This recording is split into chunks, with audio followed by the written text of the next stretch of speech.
पानी में गिरा रुमाल तो रुमाल गीला है, पानी में गिरा रुमाल तो रुमाल गीला है, और आसमान में देखा तो आसमान भी नीला है।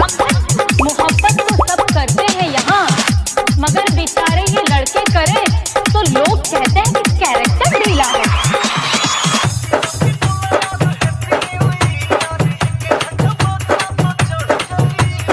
अच्छा अच्छा अच्छा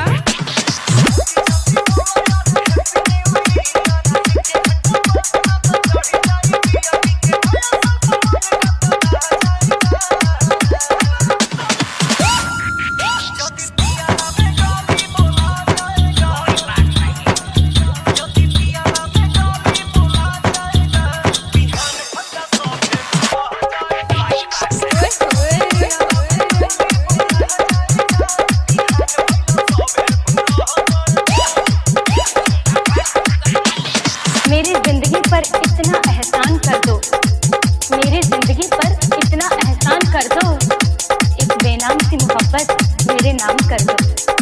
मेरी जिंदगी पर इतना एहसान कर दो, एक बेनाम सी मोहब्बत मेरे नाम कर दो। रोज सुबह मिलने आओ मुझसे और शाम तक मेरे घर का सारा काम कर दो।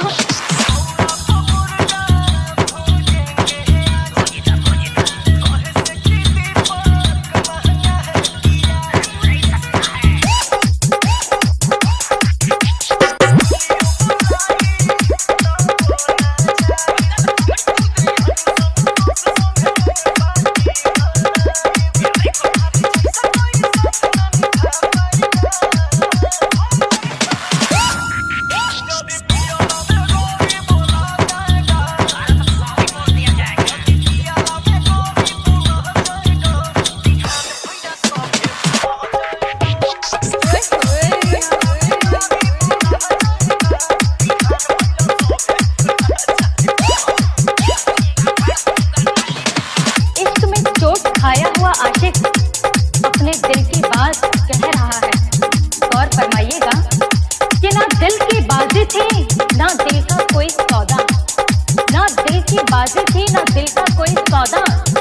अगर दे देती हमें वो वक्त अपना थोड़ा, ना आती आज ये नौबत ना कोई हमसे पूछता, सर विद वाटर जब विद सोडा।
ये जो हसीनों के बाल होते हैं, ये लड़कों को फंसाने के जाल होते हैं।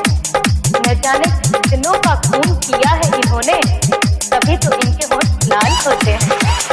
आपने तो सुना ही होगा, शादी के लड्डू जो खाए वो भी पछताए और जो ना खाए वो भी पछताए।